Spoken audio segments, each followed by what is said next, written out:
이강입니다. 하나님은 어떤 분이신가요? 하나님은 누구시며 어떤 일을 하셨죠? 성경에서 답을 찾아야 하겠죠. 요한복음 4장 24절에서 예수님은 하나님을 영이시다 말씀하십니다. 히브리어의 루하흐로 표현된 이 단어는 하나님이 어떤 분이신지에 대한 정보를 제공합니다. 예수님은 사마리아 여인과의 대화 속에서 하나님이 생명의 능력이심을 말씀하십니다. 하나님은 만물의 창조주이시며 참 생명이 되셔서 그를 믿는 자들 가운데 함께 하심으로 그들이 참된 예배자 로 살게 하십니다. 죄악으로 가득한 인생이 구원받고 그의 백성으로 살게 하시는 하나님은 모든 인생을 심판하시는 생명의 주관자이시며 구원자 되신다는 사실을 우리로 하여금 알게 하십니다. 모든 만물은 창조주이신 하나님 그분의 말씀으로 시작되었습니다. 빛으로 시작하여 온 만물을 창조하신 하나님은 당신의 형상을 따라 사람을 만드시고 생기를 불어 넣으셔서 생명이 되게 하셨습니다. 하나님의 형상을 따라 창조된 사람은 하나님의 명령을 따라 땅을 채우고 다스리는 청지기의 사명을 감당하게 됩니다. 그러나 하나님은 만물을 창조하시고 우리에게만 맡기신 채 멀찍이 서서 팔짱만 끼고 계신 것이 아니라 적극적으로 개입하시면서 그의 선하신 뜻에 따라 지혜와 권능으로 만물을 다스려 나가십니다. 나아가 죄로 인해 죽을 수밖에 없는 인생까지도 포기하지 않으시는 하나님은 예수 그리스도 안에서 우리를 구원하시기로 작정하셨으며 개입하십니다. 죄로 인해 죽게 된 인생과 소생케 되어지는 은혜의 이야기는 다음에 나누도록 하겠습니다. 하나님은 창조주이시며 유일한 분으로서 하나님만이 가지시는 성품을 가지고 계십니다. 누구에게도 의존되지 않으시고 스스로 계셔요. 사람은 변합니다. 전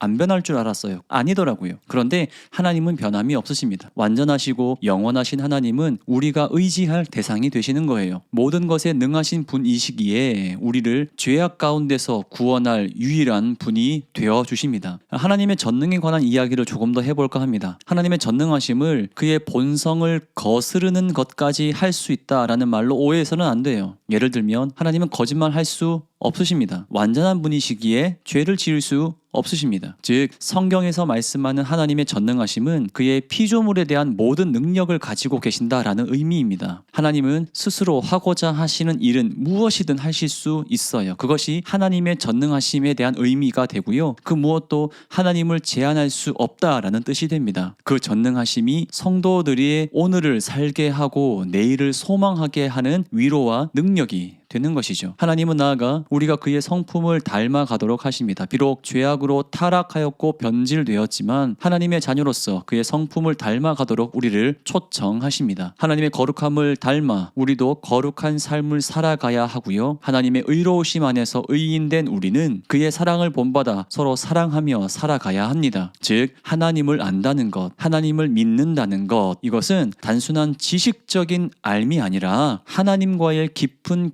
교제를 통한 하나됨, 코이노니아를 이루어 가야 한다는 것을 우리는 기억해야 하겠습니다. 지금까지 우리는 하나님은 창조주이시며 지금도 살아 역사하시며 그의 선하신 계획을 나타내심을 살펴보았습니다. 변하고 떠나는 우리를 붙잡으시고 구원하신 하나님의 이 신실하심은 우리가 또다시 의지하고 붙잡아야 할 길이 무엇인지를 알려주십니다. 그러나 이 끝없는 사랑을 받아 누리던 인간은 하나님과 같이 되고자 하는 교만에 빠졌고 하나님의 자리를 탐하기 시작합니다.